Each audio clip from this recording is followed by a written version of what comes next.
अरे प्लेट रुकी आते भाई, प्लेट बोलिए परमपिता परमात्मा की, सदगुरु बंदी छोड़ कबीर साहिब की, सभी भक्तों की। बोलिए परमपिता परमात्मा की, सदगुरु बदनपति साहिब की, दीवान गहरपति साहिब की, और पीछे बढ़ो यार जल्दी। राम सेवक साहिब की,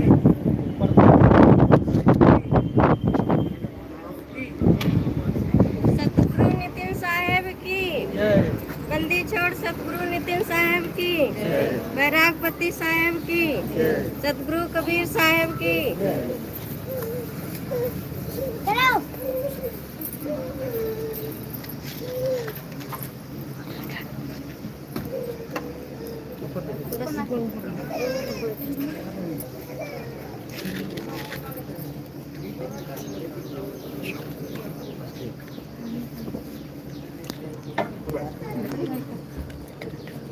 ये देखो देखो मिले।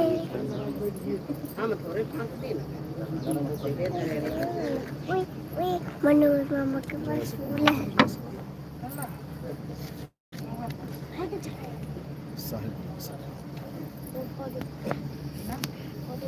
बैठ जाओ।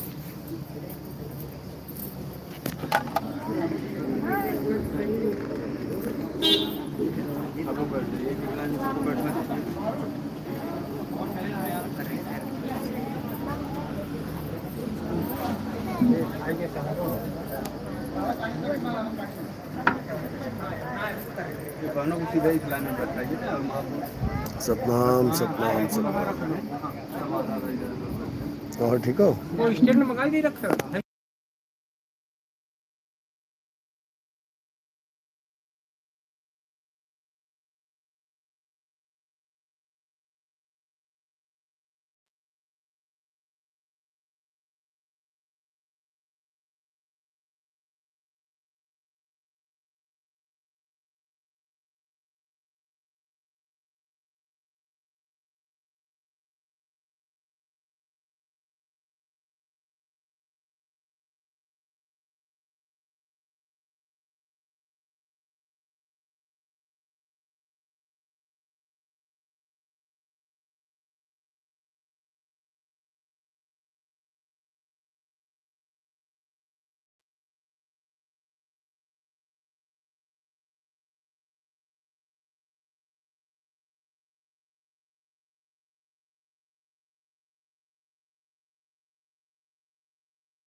साहिब बंद की सतनाम। तो आज परमपिता परमात्मा की अपार कृपा से सीतापुर में ये मूल ज्ञान का प्रचार प्रसार होने जा रहा है। बहुत बड़े भाग होते हैं उन जीवों के जो अपने पूरे जीवन काल में एक बार भी इस मूल ज्ञान को सुन पाते हैं, और उससे भी बड़े भाग होते हैं जो इस मूल ज्ञान को थोड़ा सा भी समझ पाते हैं। क्योंकि सुनना आसान है, आए बैठे घंटा 2 घंटा सुन के चले गए, लेकिन इसको समझना बहुत मुश्किल है।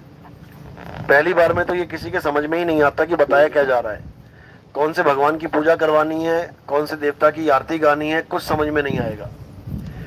लेकिन मालिक की कृपा हो जाए तो धीरे धीरे धीरे अपने आप ये ज्ञान अंतर मन में उतरने लग जाता है। हर चीज समझ में आने लग जाती है, पता लगने लग जाता है कि आखिर ये सत्संग है तो है किस चीज का। लेकिन ये तभी होता है जब लगातार हम इस सत्संग को सुनते हैं, लगातार हम चिंतन मनन करते हैं, लगातार हम इस बात को समझते हैं, तब जाके इस लायक हो पाते हैं कि थोड़ी सी बात समझ में आए। तो केवल सुनना ही नहीं है, एक एक बात को समझना है और जो सच लगे उसको अपनाना है। क्योंकि सुनने के बाद, समझने के बाद भी लोग इसको अपना नहीं पाते। क्यों? क्योंकि उनको लोक इलाज का डर हो जाता है। समझ में तो आ जाता है कि नितिन दास बिल्कुल सही बता रहा है, बिल्कुल ओके रिपोर्ट है, लेकिन इसको धारण करने में दिमाग खराब हो जाता है इंसानों का। क्यों? क्योंकि इतने सालों से जो काम करते आ रहे हैं, इतने सालों से जो पूजा पाठ करते आ रहे हैं, इतने सालों से जो कुछ करते आ रहे हैं, वो सब बंद हो जाता है, वो कुछ नहीं करना होता। तो आज का सत्संग ये समझाएगा कि हमें करना क्या है और क्या नहीं करना है, क्योंकि सब करने में लगे हुए हैं। इतना कुछ कर डाला, इतना कुछ कर डाला कि तुम सोच भी नहीं सकते कि इंसान ने क्या क्या कर दिया भगवान को पाने के लिए। गर्दनें तक कटवा ली अपनी, उंगलियां कटवा ली, हाथ कटवा लिए, कुर्बान कर दिया, आंखें फोड़वा ली अपनी, लेकिन परमात्मा मिलने का नाम नहीं ले रहा है। क्यों नहीं मिल रहा परमात्मा? उसके पीछे कारण क्या है वो आज अच्छे से समझेंगे, ताकि हर एक इंसान को एक सही दिशा मिले कि परमात्मा कैसे मिलेगा, ये ज्ञान हो जाए। तो आज का सत्संग शुरू करने से पहले परमात्मा के नाम पे जयकार लगाएंगे और फिर सत्संग शुरू करेंगे। बोलिए परमपिता परमात्मा की, सदगुरु बंदी छोड़ कबीर साहिब की, सदगुरु मदनपति साहिब की, दीवान जवाहरपति साहिब की, सदगुरु राम सेवक साहिब की, सदगुरु वैरागपति साहिब की, कलीनापुर धाम की, सभी हंसों की, पंडाल में आए सभी भक्तों की, इनके माता पिता, इनके गुरुदेव की, इस गांव नगर बस्ती की, आज के आनंद की, सकल हंस को बंदगी, साहेब बंदगी सतनाम। तो कबीर साहब इस संसार में आते हैं, इस भवसागर में आते हैं, केवल हमें ये बताने कि बेटा तुमने करना क्या है। ऐसा नहीं है कि कबीर साहब के आने से पहले कोई जानता नहीं था कि क्या करना है। बहुत कुछ कर रहे थे लोग, नाम जप रहे थे, मंत्र जप रहे थे, पूजा पाठ कर रहे थे, हवन यज्ञ कर रहे थे, नमाजें पढ़ रहे थे, कुराने पढ़ रहे थे, बहुत कुछ कर रहे थे। भगवान के नाम पे बलियां दे रहे थे, अल्लाह के नाम पे बकरे काट रहे थे, बहुत कुछ कर रहे थे। कोई कमी नहीं थी करने वालों की, दुनिया भर के कर्म कांड कर रहे थे। उसके बाद क्या हुआ? उसके बाद कबीर साहब आ गए। अब जब कबीर साहब आए तो वहां पर वही कर्म कांड चरम सीमा पे थे। सब कुछ वैसे ही चल रहा था जैसे युगों युगों से चलता आ रहा है। लेकिन कबीर साहब ने आके क्या किया? एक नया ही ज्ञान सुनाना शुरू कर दिया। नया ज्ञान क्यों सुनाया? कहने को तो नया है, लेकिन सबसे पुराना ज्ञान यही है। सबसे पुराना ज्ञान यही है। जैसे छोटे छोटे बच्चे, उन्हें कोई ऐसी बात पता लग जाए जो उनके दादाजी के जमाने की थी, जो उन्होंने आज तक कभी सुनी नहीं थी, तो वो आपस में बात करेंगे, यार ये तो नई बात पता लगी। बात तो नई है, लेकिन किसके जमाने की है? दादाजी के जमाने की, यानी पुरानी से भी पुरानी है। वो पुरानी बात जब हम भूल जाते हैं और हम अपनी ही बातों में उलझ जाते हैं, तब जाके वापस वही दादाजी वाली बात बताने हमें स्वयं दादाजी आ जाते हैं। कबीर साहब कौन है? हम सबके दादाजी हैं। वो कैसे हैं वो बाद में बताएंगे। तो जब कबीर साहब आते हैं इस दुनिया में तो नौतम सूरत नाम से आते हैं। वैसे तो चार नाम उनके, चारों युग के नाम हैं। सतयुग में सतसुकृत, त्रेता में मुनिंद्र, द्वापर में करुणामय और कलयुग में कबीर। ये चार नाम तो चलो हैं ही हैं, काया के नाम धारण करने पड़े, क्योंकि इस संसार में कोई भी आता है तो उसका एक नाम होता है। अब कबीर साहब आए हैं तो उनका भी एक नाम रखना पड़ेगा। लोग पूछेंगे क्या नाम है तेरा? वो कहेंगे मेरा नाम अनाम है, मेरा कोई नाम ही नहीं। तो बड़े हैरान हो जाएंगे लोग। इसलिए उनको एक नाम रखना पड़ा, और एक नहीं, उन्होंने चार नाम रखे, चारों युगों में अलग अलग नाम। सतयुग में सतसुकृत, त्रेता में मुनिंद्र, द्वापर में करुणामय और कलयुग में कबीर। ये तो हो गए देही के नाम। वैसे जो सूरत आई है संसार में जीवों को जगाने के लिए, उस सूरत को क्या कहते हैं? नौतम सूरत। नौतम का मतलब होता है नया। वो नई सूरत आई है, बाकी सब यहाँ पुरानी है, युगों युगों से पड़ी हुई हैं। लेकिन एक सूरत आई है जो बिल्कुल अभी अभी आई है, सबसे लास्ट में, इसलिए वो नौतम यानी नई सूरत कहलाती है। पुरानी सूरत जो बैठी हुई हैं उन्हें जगाने के लिए नौतम सूरत इस संसार में आती है। अगर आपने ज्ञान गुदड़ी पढ़ी हो कबीर साहब की, किस किस ने पढ़ी, हाथ खड़ा करो। ज्ञान गुदड़ी, उसमें लाइन आती है, नौतम रूप नौतम सूरत साहिब का रूपा। ये लाइन आती है, ये उसकी तरफ इशारा है जो सूरत है उनके पास, क्योंकि काया में बिना सूरत के काम थोड़ी नहीं चलेगा। तो वो सूरत कौन सी है, नौतम सूरत। वो आम सूरत नहीं है जैसे हम लोग हैं जीव, वो नहीं है। वो एक स्पेशल सूरत है जो परमात्मा की लीला कहलाती है। परमात्मा उस सूरत को भेजते हैं ये समझाने के लिए कि अपने वापस घर आ जाओ। जो घर वापसी का शब्द है जो आम धार्मिक चर्चाओं में आपको सुनाई दे जाता है, घर वापसी। इतने मुसलमानों की घर वापसी करवा दी, इतने ईसाइयों को घर वापस करवा दिया। घर वापस को क्या समझ लेते हैं लोग कि हिंदू से मुसलमान हो गए थे तो घर से दूर चले गए, और वापस मुसलमान से हिंदू हो गए तो घर वापसी हो गई। ये घर वापसी नहीं है। अरे रहे तो उसी मोहल्ले में, रहे तो उसी मकान के अंदर, जिस मकान में मुस्लिम बने बैठे थे उसी में हिंदू बना दिया तुमने, घर तो वही रहा।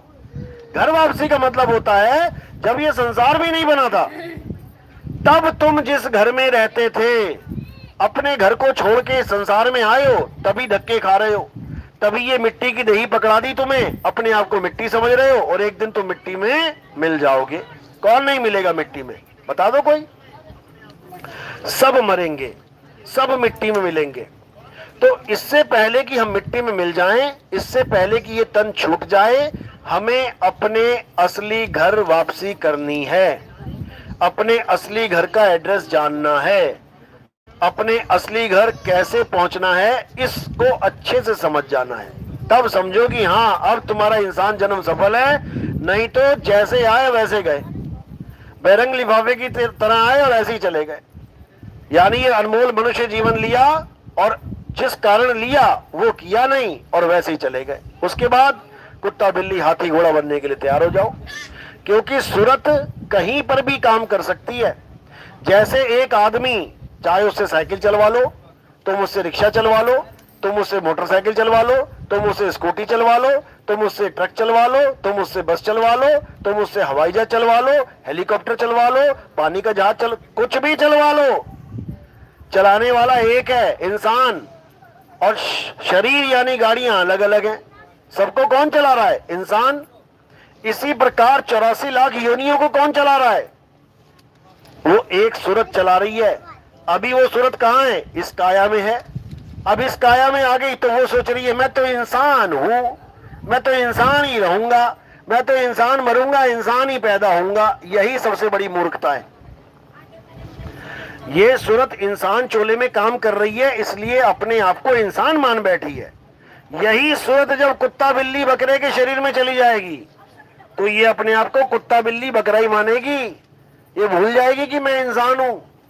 ये केवल कुछ समय के लिए तुम्हें एक गोल्डन चांस मिला है कि अपने आप को इस इंसानी जामे के द्वारा मुक्त कर लो, और किसी जामे में मुक्ति नहीं मिल सकती। ऐसा नहीं है कि सब में सूरत नहीं है, सब में है, लेकिन मुक्ति सब में नहीं है। कुत्ता भी है, अच्छे से ट्रेंड कर लो, तुम्हारी एक एक बात समझेगा, इशारे में काम करेगा। तुम बंदर पाल लो, बंदर इशारे में काम करेगा।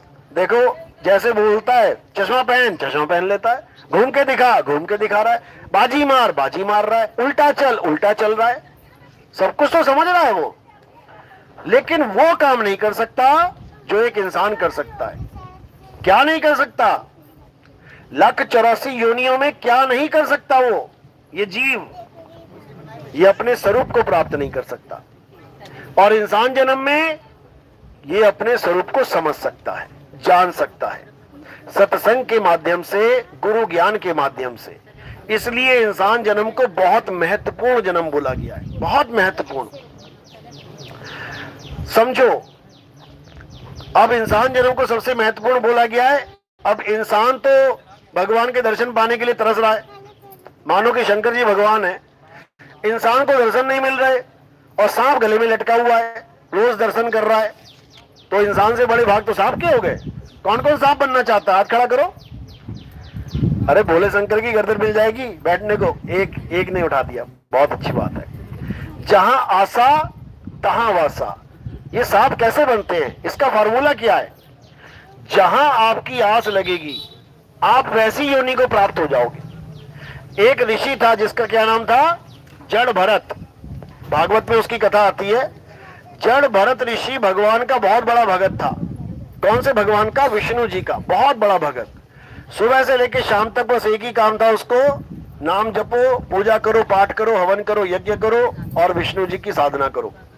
सारी उम्र साधना करता रहा, सारी उम्र बूढ़ा हो गया, मरने वाली हालत हो गई। इतने में एक हिरण का बच्चा उसके आश्रम में आ गया। अब हिरण का बच्चा जब आ गया आश्रम में तो क्या हुआ, उसने हिरण के बच्चे को पाल लिया। अब हिरण के बच्चे को जब पाल लिया तो उसको खिलाए पिलाए, उसको बढ़िया सेवा करे। अच्छी बात है कि बुरी बात है? अच्छी बात है। मालिक के जीव की पूजा सेवा कर रहा है, अच्छी बात है। पूजा पाठ तो चल ही रहा है साथ में, लेकिन मालिक के जीव की भी सेवा कर रहा है। इतनी सेवा करने लगा, इतना ध्यान उसमें आ गया कि हर समय उसको याद करने लगा। उसके बिना चैन ना आए, अच्छी बात है। छोटा सा जीव है, कोई खा ना जाए, शेर चीता, उसकी रक्षा करने के लिए 24 घंटे उसके बारे में सोच रहा है, अच्छी बात है। लेकिन फिर क्या हुआ? फिर एक दिन ध्यान धरते धरते, भगवान का नाम लेते लेते मौत आ गई। जब मौत आई तब क्या किया उसने? तब उसका ध्यान फिर हिरण के बच्चे में चला गया। अब फिर उसके बारे में सोच रहा है कि मेरे बाद इसका क्या होगा, इसकी रक्षा कौन करेगा, ये क्या खाएगा क्या पिएगा, मैंने इसको बांधा हुआ है, कौन खोलेगा उसको, मैं तो जा रहा हूं। अच्छा सोच रहा है कि बुरा सोच रहा है? अच्छा सोच रहा है जीव के लिए, लेकिन इसकी सजा क्या मिली उसको? उसको अगला जन्म इंसान की जगह हिरण का मिल गया। हिरणी के गर्भ में चला गया वो। अब जब बाहर निकला तो शेर दौड़ाए। अब उसको याद था कि मैं ऋषि था, तो पछताने लगा कि ये क्या गलत काम कर डाला मैंने।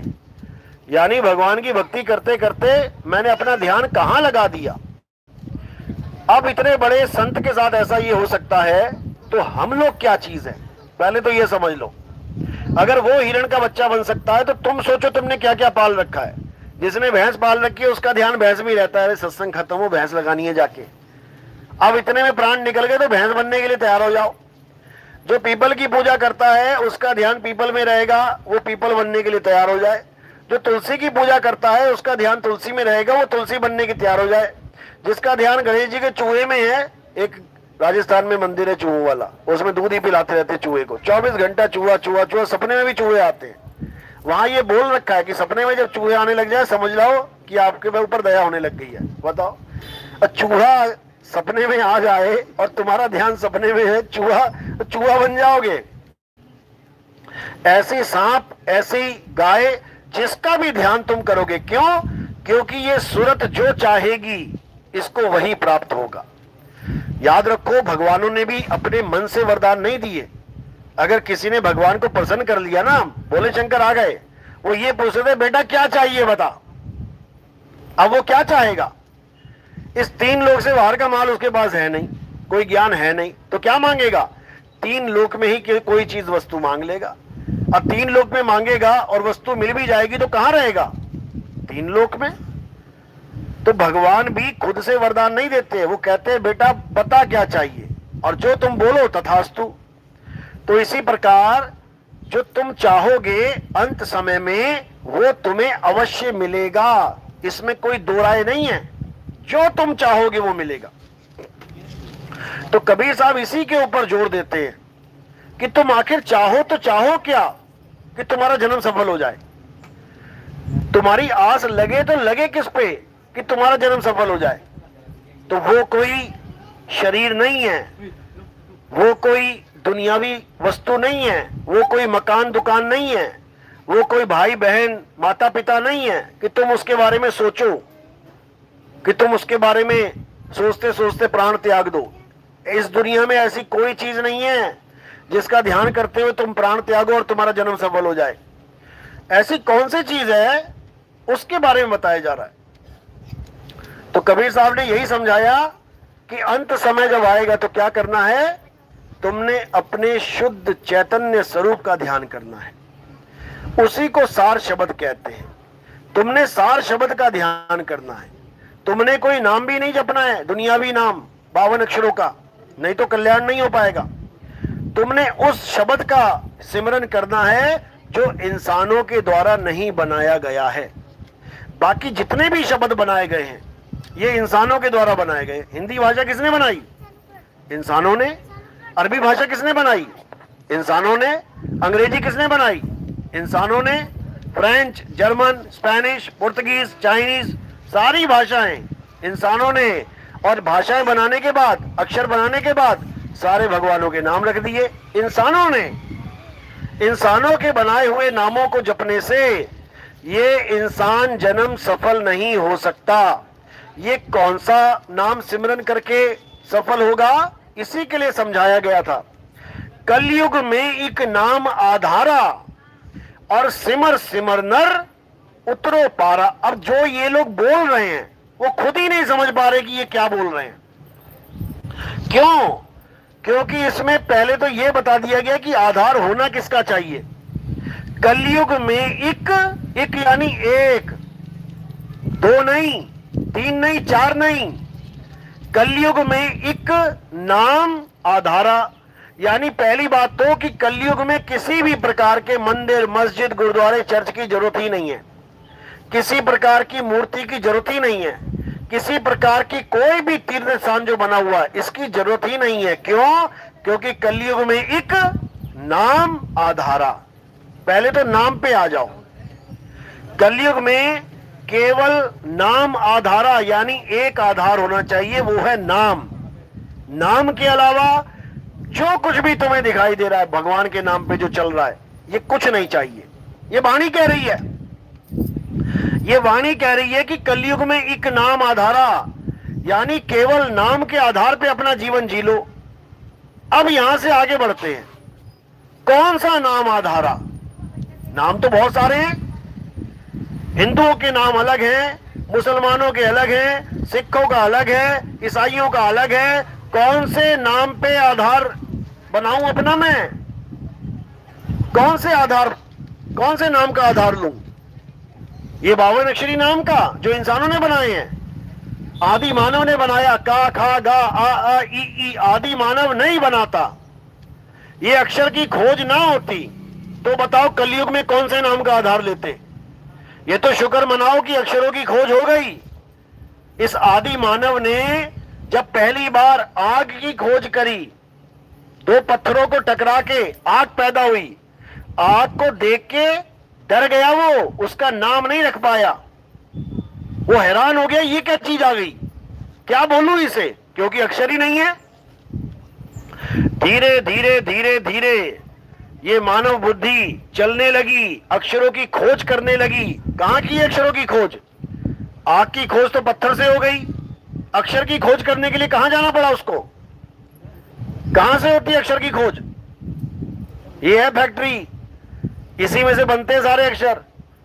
ये जो तुम्हारा मुंह है ये फैक्ट्री है अक्षरों की, इसी में से दिन रात प्रोडक्शन चलता रहता है। प्रोडक्शन हाउस खाली नहीं होता, चलता रहता है। इसी में से अक्षर निकले, आ ई उ का, खा, गा, घा। 52 अक्षर बना के बैठ गया इंसान, आदि मानव हिंदुस्तानी। और अंग्रेज आदि मानव ने कितने अक्षर बनाए? कितने अंग्रेजी में अक्षर?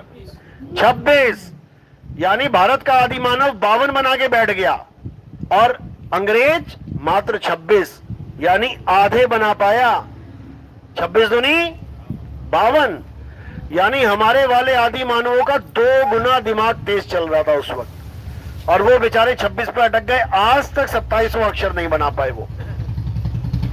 उन अक्षरों के बाद ये सारे नाम रखे गए, आग, पानी, हवा, धरती, आसमान, पेड़ पौधे, जीव जंतु, दुनिया भर के नाम तब रखे गए जब ये अक्षर बन गए। अब ये अक्षर बन गए, शुक्र मनाओ कि आदि मानव ने बना दिए। तुम्हें कोई कहे ना एक नई भाषा बना के दिखाओ, तुम्हारा दिमाग खराब हो जाएगा, कौन सा अक्षर कैसे बनाऊं? शुक्र मनाओ कि उन लोगों ने ये अक्षर बना दिए, आज तुम तक पहुंच गए। और तुम अपने बच्चों को भी स्कूल क्यों भेज रहे हो? इन्हीं अक्षरों को रटने के लिए। जाओ बेटा पढ़ो जाके, A for apple, B for bat, पढ़ो जाके, आ से अनार, ई से इमली, वही तो भेज रहे हो। यानी एक आदि मानव बच्चे को तुम अपने जैसा बनाने के लिए, वो भाषा रटवाने के लिए भेज रहे हो। ठीक है, यहां तक तो मामला समझ में आता है, अक्षर होने चाहिए, अक्षरों का ज्ञान होना चाहिए, तभी तो हम लोग आपस में बात कर पाएंगे सही से। जल्दी जल्दी क्या चाहिए क्या नहीं चाहिए, अक्षर ही ना होते तो कुछ भी ना कर पाते तुम। ये जितनी बातें चल रही हैं, हाँ काम सारे हो रहे होते हैं, क्या गाय काम नहीं कर रही है, भैंस काम नहीं कर रही, क्या बकरा क्या काम नहीं कर रहा, सब कुछ चल रहा है उसके जीवन में बिना अक्षरों के। कुत्ता बिल्ली हाथी घोड़ा बिना अक्षर के आते हैं, बिना अक्षर के जाते हैं। इंसान एक ऐसा जीव है जो अक्षरों के बिना आता है और दुनिया भर के अक्षर लेके चला जाता है। बिना अक्षरों के आता है, बच्चा पैदा होते ही बोलने नहीं लग जाता, कोई अक्षर नहीं उसके पास, बस रो रहा है, लेकिन धीरे धीरे अक्षरों का ज्ञान उस तक पहुंच जाता है। उन्हीं अक्षरों से दुनिया भर के भगवान के नाम बना बैठा ये इंसान। राम, अल्लाह, वाहेगुरु, हालेलुया, दुनिया भर के अक्षर बना दिए, नाम बना दिए। अब ये जो नाम है ये इंसान के द्वारा बनाए हुए नाम है, इसलिए इससे इंसान का कल्याण नहीं हो सकता। जो बोला गया है कलयुग में एक नाम आधारा और सिमर सिमर नर उतरो पारा, इस पे ध्यान देने वाली बात यह है कि उसमें यह नहीं बोला कि जप जप के उतरो पारा, क्योंकि बाणियां लिखने वाले बहुत समझदार थे, उनको पता था कि बाणियों को घुमाने वाले भी आएंगे, बाणियों में उलझाने वाले भी आएंगे, उल्टा रास्ता बताने वाले भी आएंगे। इसलिए उन्होंने क्या किया, उन्होंने हर बार ज्यादातर नाम के बाद सिमर सिमर लिख दिया, जप जप नहीं लिखा। जैसे बाबा नानक कहते एक को सिमरो नान का, सिमरो यानी याद करो, एक को सिमरो नान का जो जलथल रहा समाए, और वाही को क्यों सिमरिए जो जम्मे तो मर जाए। इसी को कबीर साहब कह रहे हैं, मन राम सिमर पछताएगा, मन राम सिमर जप नहीं। सिमरन और जप, इनमें दोनों में जमीन आसमान का अंतर है। सिमरन उसका किया जाता है जो बनता और बिगड़ता नहीं है। सिमरन का मतलब क्या होता है, सिमरन शब्द कहां से आया है, स्मरण से, आधा सा मा रा णा, स्मरण। स्मरण का मतलब होता है याद करना, याद करना। कहते हैं अपने माता पिता का स्मरण करो, अपने इष्ट देव का स्मरण करो। तो नाम जपना नहीं बोला जा रहा है, स्मरण करना है। कहते तेरी स्मरण शक्ति बहुत तेज है। अब स्मरण शक्ति का मतलब क्या है, याददाश्त, यानी स्मरण करने का मतलब होता है याद करना। सिमरन का मतलब है याद करना। परमात्मा को हमने याद करना है, जपना नहीं है। जपना अलग चीज है और याद करना अलग चीज है। तो इसी को समझाया जा रहा है कि कलयुग में एक नाम आधारा। पहली बात तो यह है कि अगर कोई महात्मा, कोई भी संत कलयुग में नाम के अलावा किसी भी चीज की बात कर रहा है कि तुम मंदिर चले जाया करो, तुम मूर्ति पूज लिया करो, तुम नदियों में स्नान कर लिया करो, तुम परिक्रमा कर लिया करो पहाड़ों की जंगलों की, कुछ भी कह रहा है नाम के अलावा, तो इसका मतलब वो पूर्ण संत नहीं है, वो अभी जानकार नहीं है। अभी उसका मन पत्थरों के आधार पे है, अभी उसका मन मंदिरों का आधार लेना चाहता है, उसका मन नदियों के आधार पे चल रहा है, उसका मन जंगलों का आधार लेना चाहता है, उसका मन परिक्रमा का आधार लेना चाहता है, लेकिन अभी नाम का आधार नहीं है उसके पास, वरना हर चीज त्याग देता वो। कलयुग में एक नाम आधारा और सिमर सिमर, जप जप नहीं, सिमर सिमर नर उतरो पारा। अब क्या करना है, दो प्रकार के नाम है, एक इंसान बनाता है भाषाओं के, हिंदी के, पंजाबी के, उर्दू के, फारसी के, और एक नाम है जो कोई बना नहीं सकता, वो बनने बिगड़ने से रहित है। अब वो क्या है, वो कौन सा नाम है, वो नाम कोई मंत्र जंत्र नहीं है, वो नाम हमारा स्वरूप है, वो हमारा सत्य स्वरूप है। ये स्वरूप नहीं कि हाथ पैर आंख कान बाल खाल, ये नकली स्वरूप है। हमें अपना असली स्वरूप जानना है, जिसके लिए क्या बोला, कहते सत्य स्वरूपी नाम साहिब का, सो निज नाम हमारा। नाम क्या है साहिब का, सत्य स्वरूप। सत्य स्वरूप नाम साहिब का, यानी परमात्मा का असली नाम क्या है? ये 52 अक्षरी नाम नहीं है उसका कि तुमने रख दिया परमात्मा। जब हिंदी भाषा नहीं थी, जब आ आ ई काका गागा नहीं थे, तो परमात्मा बोलने वाला कौन था? ये सारे अक्षर खुद ही बना के, खुद ही भगवानों के लाखों नाम बना के बैठ गया इंसान, और उसको नहीं जान पाया जिसको जानना था। किसको जानना था? अपने सत्य स्वरूप को जानना था। अपने सत्य स्वरूप को समझ नहीं पाया और दुनिया भर के 52 अक्षर के नाम बना के जपने में लग गया। इसीलिए कबीर साहब ने बार बार समझाया कि वो सत्य स्वरूप कहां है, समझ लो। कह रहे हैं मोको कहां ढूंढे रे बंदे, मैं तो तेरे पास में। यानी वो सत्य स्वरूप कहां है? वो तुम्हारे बिल्कुल पास में है। ना मैं जप में, ना मैं तप में, और ना एकांत निवास में। मैं किसी जप से मिलने वाला नहीं कि तुम राधे राधे जपो, तुम अल्लाह अल्लाह जपो, तुम वाहिगुरु वाहिगुरु जपो, तुम गॉड गॉड जपो, तुम कबीर कबीर जपो और सोचो कि तुम्हें तुम्हारा सत्य स्वरूप मिल जाएगा। जीवन में नहीं मिलेगा, कभी नहीं मिलेगा। कैसे मिलेगा? तब मिलेगा जब तुम अपनी आत्मा को जानोगे। अब जब तक तुम अपनी आत्मा को नहीं जान पाए, तब तक तुम किसी ना किसी मंत्र के चक्कर में पड़े रहोगे। तो तुम्हारे जीवन में कौन आए कि तुम आत्मा का ज्ञान प्राप्त कर पाओ? आत्म ज्ञानी गुरु।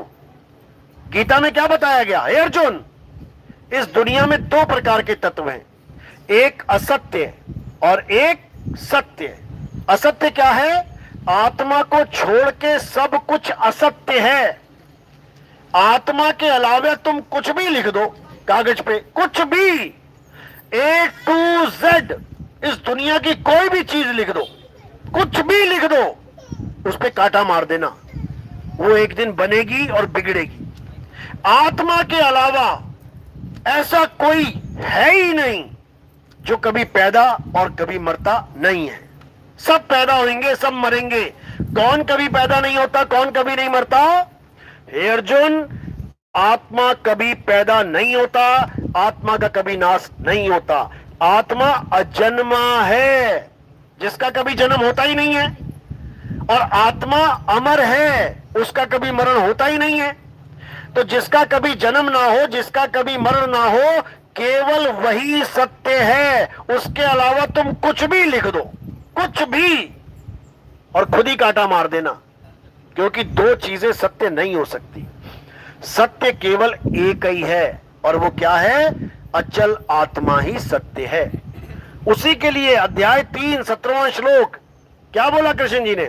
हे अर्जुन, जो अपनी आत्मा में रमण करते हैं, जो अपनी आत्मा में संतुष्ट हैं, जो अपनी आत्मा में तृप्त हैं, उनके लिए कोई धार्मिक कर्म कर्तव्य लागू ही नहीं होता।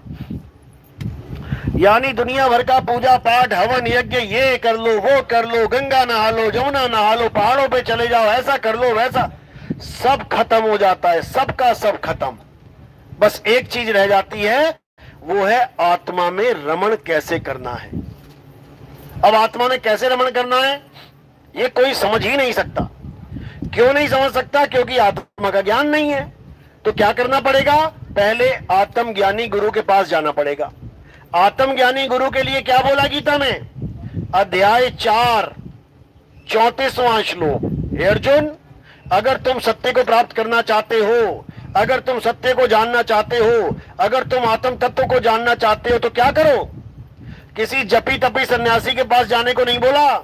क्या कह रहे हैं? तुम ऐसे तत्वदर्शी संत की शरण में जाओ। तत्वदर्शी संत, ये क्या होता है तत्वदर्शी? क्या मंत्र जपने वाले को तत्वदर्शी कहते हैं? क्या पूजा पाठ करने वाले को तत्वदर्शी कहते हैं? क्या गंगा जमुना में स्नान करने वाले को तत्वदर्शी कहते हैं? क्या पत्थरों की पूजा करने वाले को तत्वदर्शी कहते हैं? बिल्कुल नहीं। तत्वदर्शी का मतलब क्या होता है? जो तुम्हें दोनों प्रकार के तत्वों का ज्ञान करवा दे, एक असत्य तत्व और दूसरा सत्य तत्व। असत्य और सत्य दोनों का ज्ञान करवाने के बाद असत्य को छुड़वा दे और सत्य को लखा दे, तब समझ जाओ कि तुम अब सही तत्वदर्शी संत की शरण में आ गए हो। तत्वदर्शी संत की शरण में आने के बाद क्या करना है? कहते हैं दंडवत प्रणाम करके उनसे ज्ञान की भीख मांगनी है।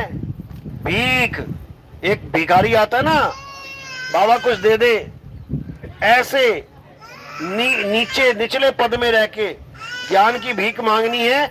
एक बार तुम्हें ज्ञान हो जाने पर, यानी जब वो तुम्हें ज्ञान देगा और तुम्हें ज्ञान बोध हो जाएगा, उसके बाद तुम कभी अज्ञान को प्राप्त नहीं कर सकते। तत्वदर्शी संत की इतनी बड़ी महिमा है, एक बार तुम्हें ज्ञान हो गया उसके बाद अज्ञान को प्राप्त नहीं कर सकते तुम, इतनी बड़ी महिमा है उसकी। लेकिन ये तब है जब हम तत्वदर्शी संत की शरण में जाए। कौन जा रहा है? सब मंदिरों में मस्जिदों में घुसे जा रहे हैं, सब गुरुद्वारों में चले जा रहे हैं, उससे कुछ होने वाला नहीं है। ठीक है, शुरुआती ज्ञान अच्छा है, मंदिर जाओ, मस्जिद जाओ, गुरुद्वारे जाओ, चर्च जाओ, शुरुआती ज्ञान बहुत अच्छा है, लेकिन अंत आत्मा पे होना चाहिए। हे अर्जुन, आत्मा के अलावा अगर कोई किसी की भी साधना करता है तो वो अपूर्ण साधना है, वो असत्य की साधना है। सत्य क्या है? केवल आत्मा सत्य है, जिसको ना कोई शस्त्र काट सकता है, ना अग्नि जला सकती है, ना वायु सुखा सकती है, ना जल भिगो सकता है। इस आत्मा को कोई कुछ करने में सक्षम ही नहीं है। तो क्या करना है? हे अर्जुन, इसी जन्म में हमें आत्मा का ज्ञान प्राप्त करना है। और कौन करेगा ज्ञान? कौन प्राप्त करेगा? जीवात्मा। दोनों में फर्क है। जब मैं कह रहा हूं कि आत्मा का ज्ञान प्राप्त करो तो वो परमात्मा की तरफ संकेत है, और जब मैं कह रहा हूं कि अपनी आत्मा का कल्याण करो तो वो जीवात्मा की तरफ संकेत है। कल्याण किसका करवाना है? जीवात्मा का। कल्याण होगा किस आत्मा से? परम आत्मा से। इन दोनों में कंफ्यूजन होता है, लेकिन बार बार सत्संग सुनोगे तो सब समझ में आने लग जाएगा। तो अब क्या करना है? अब हमें तंत्र मंत्र जंतर पूजा पाठ हवन यज्ञ ये तीर्थ मूर्त सब छोड़ देना है, सब छोड़ देना है। और क्या करना है? हे अर्जुन, अपनी आत्मा में रमण कर। बस एक ही काम रखना है। कितनी देर? 24 घंटा। ये नहीं कि सुबह हो गई तो आधा घंटा तुमने घंटी वंटी बजा ली और हो गया है, एक आधा घंटा माला फेर लिया हो गया। 24 घंटा आत्मा में रमण करके कैसे कैसे करना है वो गुरु से पूछना है। अपनी आत्मा में रमण करने की विधि तुम्हें गुरु बताएगा। और उससे फायदा क्या होगा? क्योंकि कई लोग कहते हैं जी हम भगवान की पूजा इसलिए करते हैं क्योंकि हमें फायदा हो जाता है। दुकान चल पड़ी, मकान बन गया, लड़के को लड़की मिल गई, शादी हो गई, बच्चे हो गए, नौकरी मिल गई, ऐसा हो गया वैसा हो गया, इसलिए लोग पूजा पाठ ज्यादा करते हैं कि अगर पूजा नहीं करेंगे भगवान रुष्ट हो जाएंगे, घर में कलेश हो जाएंगे, तकलीफें आ जाएंगी। पहली बात तो समझ लो, ऐसा कुछ नहीं होता है, ऐसा कुछ नहीं होता है। तुम सालों सालों से, हजारों सालों से देवी देवताओं की पूजा कर रहे हो। आज भी इंडिया का हाल देख लो, गरीबी कितनी है। वो दुबई देख लो, 20 साल में कहां से कहां पहुंच गया। एक बार भी लक्ष्मी जी और एक बार भी कुबेर जी की आरती नहीं करी उन्होंने। बिना लक्ष्मी की आरती के, बिना कुबेर की आरती के वहां पे भंडार खुल गए, समझो। यानी ऐसा कोई देवी देवता नहीं जिसके द्वारा तुम्हें कोई पैसा मिले। लक्ष्मी जी की पूजा करते करते झोपड़पट्टी वाले कितने आए और कितने चले गए, उसी में मर गए। पूजा चलती रही लेकिन आज तक एक महल ना बन पाया, महल छोड़ो बड़ा मकान ना बन पाया। तो फिर ये केवल हमारी आस्था को टिकाने के लिए बनाया जाए कि हमारी आस्था टिकी रहे, हम भगवान के नाम पे कुछ ना कुछ करते रहें, हमारी श्रद्धा बनी रहे। क्यों? ताकि तुम्हें अंत में जो आत्मज्ञानी गुरु मिले और तुम्हें समझाए तो तुम्हारे समझ में आ जाना चाहिए। भगवान से विमुख ना हो जाओ, इसलिए गली गली में मंदिर बनाए जाते हैं, इसलिए गली गली में गुरुद्वारे चर्च बनाए जाते हैं कि आते जाते घूमते कहीं ना कहीं मंदिर मस्जिद दिखे और तुम्हारा सिर झुक जाए, माथा टेक लो तुम। इसलिए नहीं कि उसमें भगवान रहता है, इसलिए बनाए जाते हैं ताकि तुम्हें याद रहे कि इस दुनिया में करने क्या आए हो। भगवान को छोड़ के तुम कुछ भी कर लो, कितना भी बड़ा मकान बना लो, कितनी बड़ी दुकानें बना लो, कितना पैसा इकट्ठा सोना इकट्ठा कर दो, तुम्हें सब छोड़ के जाना पड़ेगा। बताओ तो क्या करते रहे? उस चीज को इकट्ठा करते रहे जो तुम्हें छोड़ देनी है एक दिन। सोचो कितने बड़े जाल में बुन दिया इस मन ने, हमें फंसा दिया। यानी वो चीज इकट्ठा कर जो तुझे छोड़नी पड़ जाए, उसके बाद उसकी टेंशन में मरते जाओ। मेरा मकान कौन लेगा, मेरी दुकान किसके हिस्से जाएगी, मेरा पैसा कौन ले जाएगा, सोचते रहो। जिसको कभी जीते जी 100 रुपया नहीं दिया वो तुम्हारे लाखों रुपए गबन करके बैठ जाएगा तुम्हारे बाद। तो क्या करने आए थे और क्या करने लग गए, इस पे विचार करना पड़ेगा। कबीर साहब कह रहे हैं, कबीर सो धन संचिए पैसा धन संचो, बिल्कुल, लेकिन कौन सा? कबीर सो धन संचिए जो आगे को होए। आगे को होए मतलब जो तुम्हारी काया छूटने के बाद भी तुम्हारे साथ रहे। कबीर सो धन संचिए जो आगे को होए, और सिर पे उठा के गाठड़ी जात ना देखा कोई। सिर पे कोई गठड़ी उठा के गया आज तक? सारी गठड़ियां यहीं रह गई पड़ी की, और वो सूरत निकल के 84 में चले गई, बन गया नाली का कीड़ा। अब पहले 2 पैरों पे चलता था, अब कैसे चलेगा? ऐसे ऐसे चलेगा, ऐसे ऐसे चलता ना कीड़ा, यही हाल हो जाएगा। तुम सोच रहे हो कि नाली के कीड़े की किस्मत ऐसी है, तेरी भी किस्मत वैसी होने वाली है, क्योंकि कोई दुश्मनी थोड़ी नहीं है भगवान की उसकी कि तुझे इंसान बना दिया, वो नाली का कीड़ा बना हुआ है। अरे वो भी इंसान था तेरी तरह, उसे भी मिले थे समझाने वाले, उसको भी मिलता था सत्संग। वो कहता था अरे किसने देखा, किसने जाना, कौन सी 84, कौन सा नाली का कीड़ा, ले बन गया, अब खुश है। इसी प्रकार दुनिया भर के जानवर घूम रहे हैं बिना सत्संग के। सत्संग यानी सत्य का साथ, सत्संग। जब सत्य का संग हो जाएगा तुम निकल जाओगे दुनिया से, तुम भवसागर से पार हो जाओगे, तुम इस 84 लाख योनियों से पार हो जाओगे। सत्संग के नाम पे कथा सुनने लग गए तुम। बताओ, तुम्हें इतना भी विवेक नहीं रहा कि सत्संग का मतलब क्या होता है और कथा का मतलब क्या होता है। तुम कथाओं को सत्संग मान के तुमने भंडार भर दिए इन लोगों के। अरे कथा का मतलब होता है जो बीत गई उसकी कथा सुनाना, और सत्संग का मतलब होता है सत्य का संग करना। जो बीत जाए उसकी कथा सुना सुना के तुम्हें क्या ज्ञान मिलेगा, बता दो जरा। राम जी ने रावण को मारा, वो तुम्हारा ही है, उसमें तू क्या बताएगा आगे हमें भाई? हैं, ऊपर बैठ के सुना रहा है कथा। वो कथा सबको पता है, जो सबको पता वही सुना सुना के जीवन बर्बाद कर रहा है। कृष्ण जी की सारी कथा पता है, किस किस को कब मारा, कैसे मारा।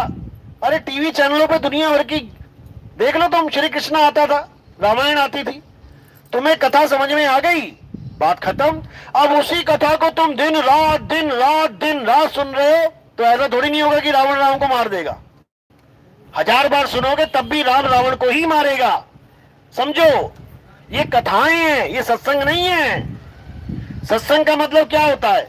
बिन सत्संग विवेक ना होई, और राम कृपा बिन सुलभ ना सोई।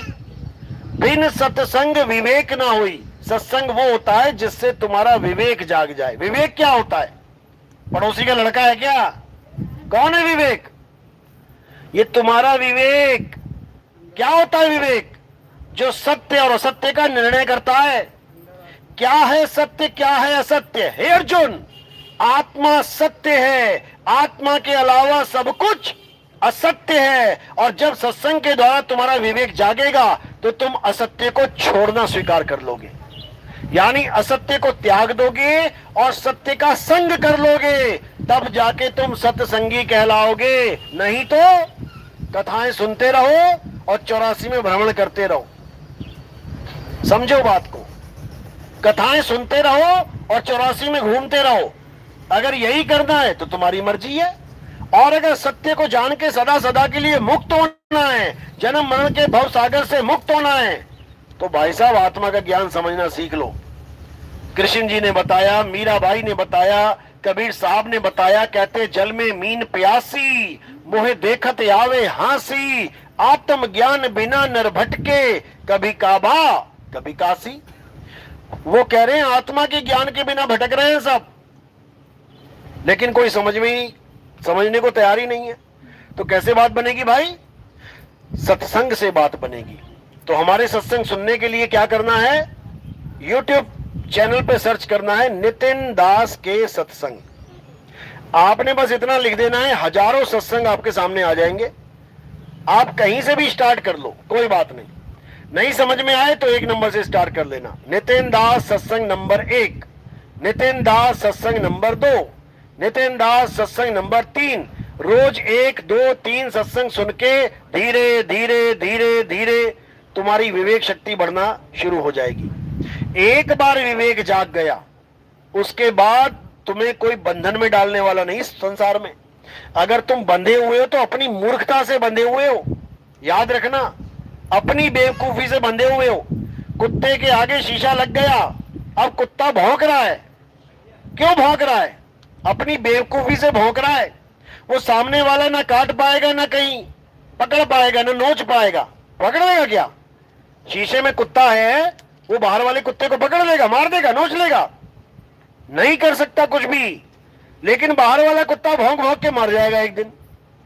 तो यही समझना है, हम अपनी बेवकूफी से बार बार भवसागर में फंस रहे हैं। भगवान तो रास्ते खोल रहा है, लेकिन हम रास्ते को पहचान ही नहीं रहे हैं, और असत्य को पकड़ के बार बार असत्य रूपी दुनिया में भवसागर में गोते खा रहे हैं। तो अब क्या करना है? अब सत्य को जानना है। जैसे ही सत्य मिल गया, तुम भवसागर से पार हो जाओगे। बोलिए परमपिता परमात्मा की सदा ही जय हो। साईं बंदगी सतनाम। किस किस के समझ में आ रही मेरी बात? हाथ खड़ा करो जरा। हाँ, अभी गणेश चतुर्थी गई ना, सब वहीं खड़े मिलेंगे। सतनाम सतनाम।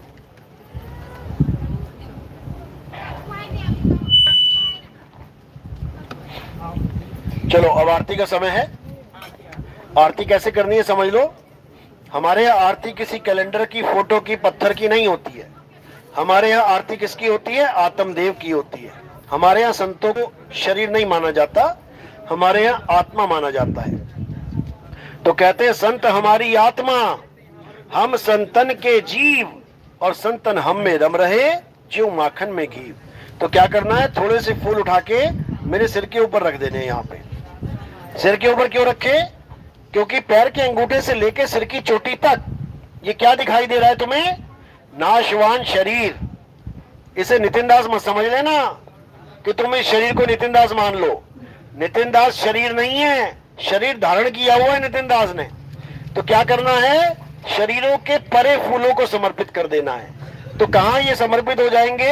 ये आत्मदेव को समर्पित हो जाते हैं। ये आत्मा की आरती कहलाती है, ये शरीरों की आरती नहीं है। तो आरती में आपने फूल सिर के ऊपर रखने हैं, और कोई सेवा में कुछ देना चाहेगा प्रचार प्रसार में, तो वो पैरों में रखना है। उस सेवा से हम क्या करते हैं? हमारा टीवी में प्रोग्राम आता है। आप सुबह सुबह टीवी खोलेंगे, साधना टीवी, ईश्वर टीवी, सुबह 6:30 7 बजे बैठ जाना।